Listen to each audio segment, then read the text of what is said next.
Bienvenue au monde de Perrault. Aujourd'hui, dans ma vidéo, je vous présente 12 jeux. 3 jeux pour les enfants, 3 jeux pour les débutants, 3 pour les intermédiaires et 3 pour les joueurs experts. Je vais tout vous expliquer ça dans ma capsule. Suggestion cadeau, jeux à jouer pendant le temps des fêtes. C'est parti, le monde de Perrault!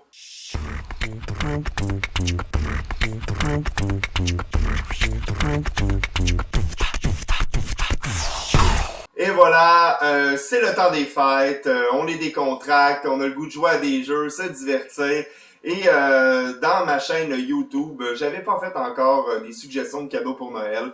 Je sais que pour certains, il est déjà très tard, vous avez fait vos cadeaux, mais il y a toujours des gens qui sont retardataires et c'est plus davantage des jeux que vous allez vouloir jouer pendant le temps des fêtes que des cadeaux à offrir, mais je vais le spécifier dans ma chaîne. Alors sans plus tarder, on va commencer un petit top 3. En fait, vous devez savoir que je ne les place pas vraiment en ordre de préférence là, dans chacun de mes top 3. J'ai sorti 3 jeux qui allaient plaire à différentes catégories de personnes lorsque vous allez jouer pendant le temps des fêtes. Peut-être qu'il y a seulement une catégorie qui va vous parler dans mon top. Mais et voilà. Alors, je commence sans plus tarder avec la catégorie enfants. C'est-à-dire, je vais prendre des enfants âgés en haut de 6 ans. Pour la simple et unique raison que en bas de ça, j'expérimente pas assez les petits jeux éducatifs et les petits jeux de mémoire. Je pense que ça revient souvent à la même chose, selon mon opinion, pour avoir un enfant de 4 ans. Mais, et voilà, je vous présente le premier jeu qui s'appelle Sherlock 13. C'est un jeu d'enquête super rapide à la Clou, sans plateau. Vous voyez que c'est une petite boîte, recommandé même par l'excellent site Protégez-vous. Et seulement à 20$, ben là-dedans, tu peux initier ton enfant en bas de 10 ans. Moi, j'ai joué avec des jeunes de secondaire 2, même qui commençaient à trouver ça un petit peu trop facile. Ça manquait de challenge. J'ai préféré un jeu que j'ai déjà présenté qui s'appelle 13 indices, parce qu'il était plus complexe. Mais pour les enfants un peu plus jeunes, moi, je vous le conseille. Sur la boîte, ça dit 10 ans et plus. Moi, je pense qu'un enfant débrouillard qui est initié au jeu de société à 7-8 ans peut commencer à faire des liens logiques là, pour jouer à ce jeu-là. Mais vraiment, 10 ans, c'est sûr que c'est le chiffre magique pour jouer à ce jeu-là. Vous allez pouvoir jouer autour de la table à 4 personnes, donc famille, pas très compliqué. On parle d'une partie de maximum 15 à 20 minutes. 20 minutes pour la première partie, mais 15 minutes en général. Sherlock 13, ça fait vraiment la job. Maintenant, un autre jeu qui est très connu, celui-là, peut-être que vous l'avez déjà à la maison, mais si vous ne l'avez pas, c'est un jeu à avoir pour votre enfant. Donc, Zombie Kids. Vous êtes des enfants pris dans une école pendant une invasion de zombies et vous devez verrouiller les portes de l'école. Mais pas de l'école, mais de la clôture de la cour d'école. Alors pour ce faire, vous allez devoir coopérer ensemble. C'est un jeu de coopération. Donc, vous allez avoir chacun un jeton. Et ce qui est magnifique avec ce jeu-là, c'est pas juste la mécanique de je brasse un dé, je rajoute un zombie, je le tue, ou on peut utiliser un autre vocabulaire avec vos enfants, je l'enlève. C'est qu'à chaque fois qu'on a fini un certain nombre de parties, il y a des enveloppes secrètes à l'intérieur du jeu. Et c'est pour ça que ça s'appelle Zombie Kids Evolution. Donc, plus vous allez jouer, plus il y a des règlements qui vont s'ajouter au fur et à mesure dans la partie. Alors, pour des jeunes joueurs de jeux de société ou jeunes joueuses, ce qui est vraiment appréciable dans ce jeu-là, c'est qu'on y va de façon modulable. On y va là, vraiment là, selon le degré de difficulté de notre enfant. Et il commence à avoir des objectifs à faire, mettre des collants dans un petit cahier. Donc, vraiment, ce jeu-là a gagné plusieurs prix il y a 2-3 ans, même il y a 3 ans plutôt. Et Zombie Kids Evolution, c'est encore un must à avoir si vous ne l'avez pas à la maison. Dernier jeu pour enfants, j'y vais avec un autre jeu style Escape Room. J'en ai parlé beaucoup. Vous savez que je trippe au max sur les jeux Unlock. Unlock Kids, moi je l'ai fait seul comme adulte, savoir si le challenge était vraiment si bébé que ça. J'ai été surpris, il y a des petites cols qui m'ont permis là, de passer un peu plus de temps que j'avais présumé faire ça aussi rapidement. Je pourrais vous dire que dans Unlock Kids, ce qui est vraiment différent dans ce jeu-là comparativement aux autres Unlock, et ça c'est cool pour les enfants, on veut les emmener vers les jeux de société pour les décoller de leur tablette numérique, de leur téléphone. ben dans ce unlock-là, il n'y a pas d'appareil numérique. On a modifié la mécanique du jeu pour que ton enfant n'ait pas besoin de voir un écran pendant qu'il joue à ce jeu de société-là. Alors, il y a des petits jetons, il y a encore le fonctionnement des cartes, mais c'est très facile à comprendre. Et il y a un challenge. Alors, si ton enfant a entre 7 et 12 ans, je pense qu'il peut avoir du plaisir. 12 ans, dépendant de la maturité de ton enfant au niveau intellectuel, de résoudre des énigmes, peut-être ça va devenir un peu trop facile pour lui ou pour elle, mais généralement, Unlock Kids, j'ai vraiment apprécié à jouer comme adulte. Les mondes sont appréciables. Oui, il y a 3 mondes, mais je vous annonce qu'il y a 6 possibilités d'enquête. Donc, dans chacune d'entre elles, des thématiques, il y a 2 enquêtes qu'on peut résoudre. Alors, vraiment, pas Zombie Kids, excusez-moi, ça c'était l'autre d'avant.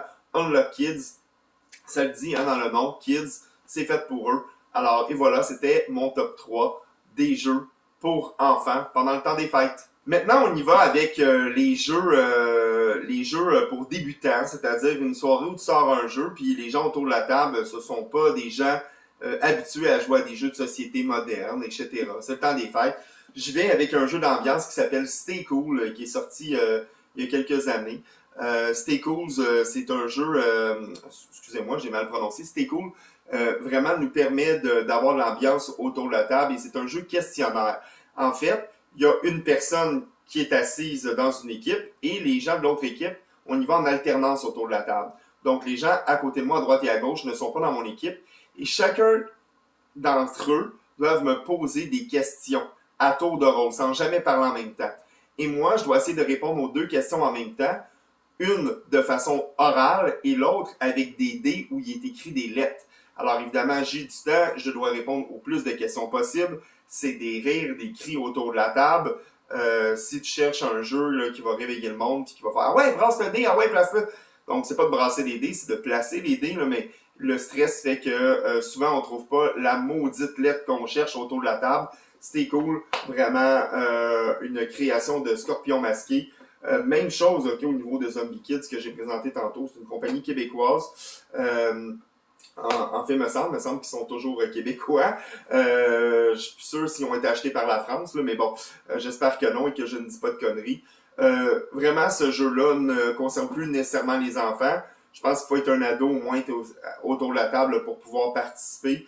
Tu peux jouer de 3 à 7 joueurs. Ça dure environ 25 minutes une partie. Donc, c'était cool. Vraiment, je le recommande. Un autre jeu, celui-là, c'est King Domino Origins. Vous allez me dire, ben monsieur Perrault, comme diraient certaines personnes que je connais et que je côtoie tous les jours. King Domino, on sait c'est quoi. On a joué à la petite boîte. Ben, je t'annonce que si tu as un choix à faire, c'est de t'acheter Origins si tu n'as aucun King Domino à la maison. C'est un jeu où tu places des dominos. Tu pars avec une petite hutte au centre et tu dois commencer à placer tes dominos. Des petites tuiles avec des déserts, des prairies, une caverne. Mais ce qui est vraiment cool, lui, comparativement à l'original, c'est pas une extension, c'est un jeu à part.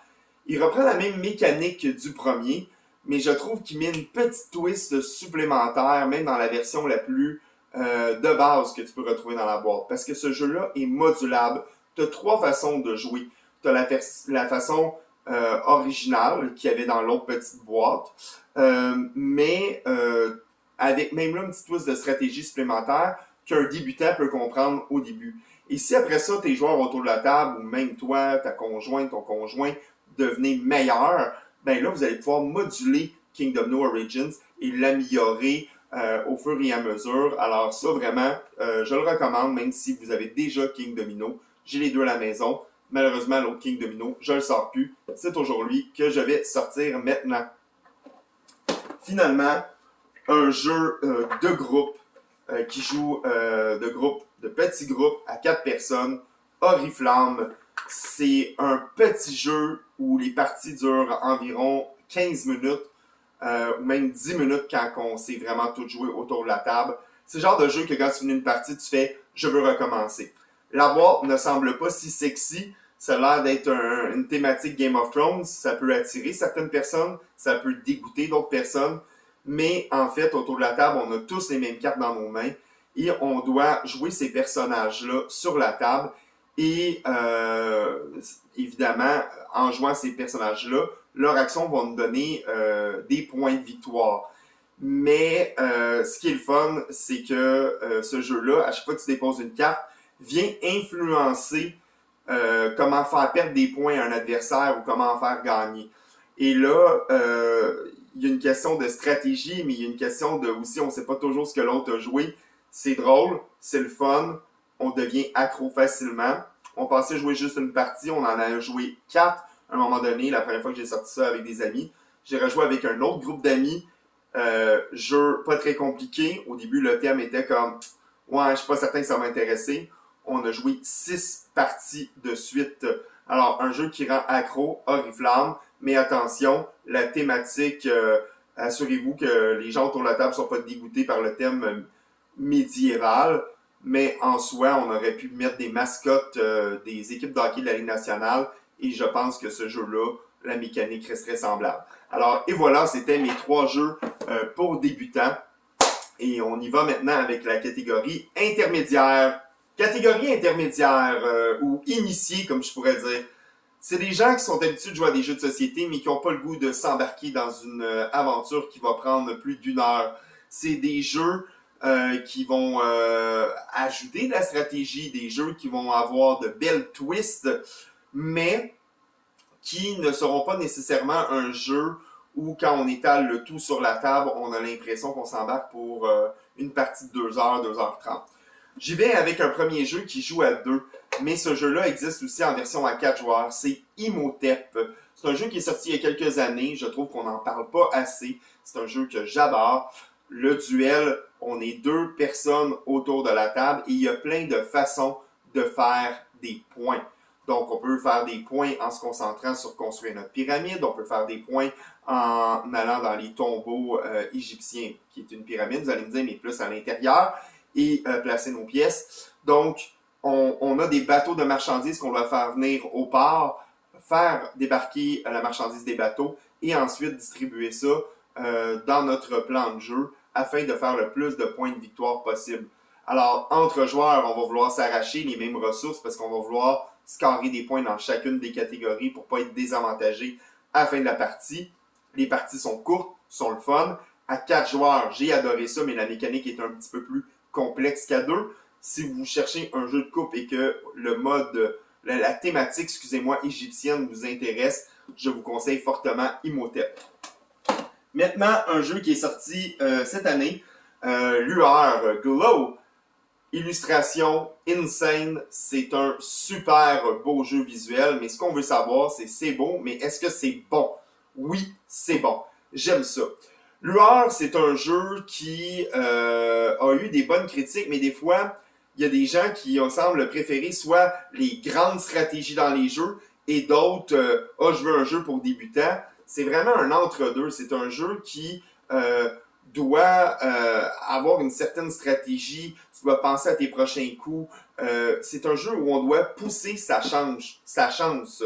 Excusez-moi. En anglais, on appelle ça Push Your Luck Games. Donc, c'est des jeux où tu vas prendre le pari de est-ce que je suis prêt à continuer et à prendre un risque, quitte à perdre des points de victoire pour en faire plus tard. Alors, tu as des choix déchirants dans ce jeu-là, dans Glow. C'est un jeu de cartes où à chaque fois que tu prends des cartes dans le jeu, excusez-moi, je suis encore là, à chaque fois que tu prends des cartes dans le jeu, vous devez tout simplement réfléchir à la tactique que vous allez utiliser pour le reste de la partie. Parce que lorsque vous choisissez une carte, ça vient souvent avec des dés. Des dés avec des éléments comme le feu, le vent, il y a un nuage, bref, je ne vais pas toutes les nommer, mais vous comprenez l'essentiel. Et lorsqu'on brasse ces dés-là, c'est là qu'on peut faire des points. Mais si des fois on ne brasse pas le dé qu'on voulait, on peut accepter de perdre des points de victoire pour rebrasser le dé. Et là, vous comprendrez que parfois, même si on rebrasse le dé, on n'a toujours pas le résultat voulu. Alors, est-ce qu'on est encore prêt à perdre encore des points de victoire pour faire le petit peu de points de victoire qu'on voulait faire au départ? Alors, ça peut sembler enrageant dit comme ça, mais toute la magie de la stratégie est basée là-dessus. Et à la fin de la partie, de mes 4 parties que j'ai jouées, de façon surprenante, à la fin, les résultats étaient assez similaires. On était proches un de l'autre. C'est plate de jouer à un jeu de société quand on voit tout de suite dès le départ quelqu'un qui prend les devants et les autres sont à la traîne. Dans ce jeu-là, au départ, on pense que ça va finir comme ça. Mais à la fin, une fois qu'on compte tout le monde nos bonnies, etc., oh, tout le monde est proche ou presque à la fin. Ça met du challenge et du piquant dans la partie. Alors, Glow, Lueur en français, un jeu que je conseille fortement à acheter si vous le voyez en magasin de jeux. Maintenant, mon dernier jeu, c'est un jeu que j'ai acheté il y a environ 4-5 ans. Flamme Rouge, moi qui regarde le Tour de France, oui, je sais que c'est pas un thème qui plaît à tout le monde, le vélo, mais moi, ça me plaît énormément. Stratégie de course, on peut faire plusieurs parcours de vélo et on a des cartes dans nos mains pour gérer les phares de nos cyclistes afin de gagner une course ou même un grand tour comme le Tour de France. Et à l'aide de nos cyclistes, on a des cartes qu'on va jouer et qui vont nous permettre de soit accélérer, soit d'être dans le peloton, soit ralentir pour économiser nos énergies. Et attention, si vous êtes en avant de la course tout le long, vous allez bouffer de l'air, hein, comme les vrais cyclistes. Et c'est là que ça va faire mal dans votre stratégie parce que vous allez accumuler de la fatigue, des cartes négatives.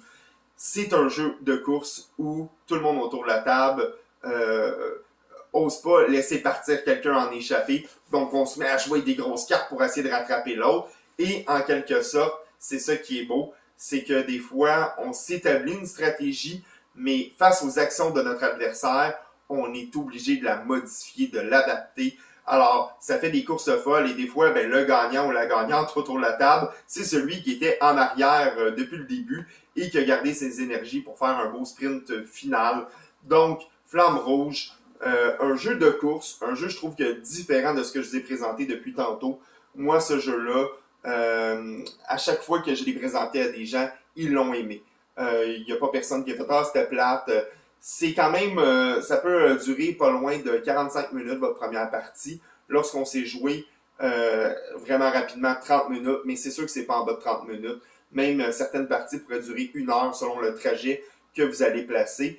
Et encore une fois, ce jeu-là est modulable. Vous pouvez jouer en ajoutant des obstacles, des montagnes, etc., qui vont faire que vos personnages, mais la stratégie ne sera pas linéaire. Vous allez devoir jouer des cartes de façon différente. Alors, Flamme Rouge, je te le conseille. Maintenant, voici mes 3 suggestions pour les experts. Ceux qui aiment se creuser la tête. Ceux qui, pour eux, une bonne soirée de jeu de société, c'est de jouer à 1 ou maximum 2 jeux et qu'il y ait bien des choses sur la table.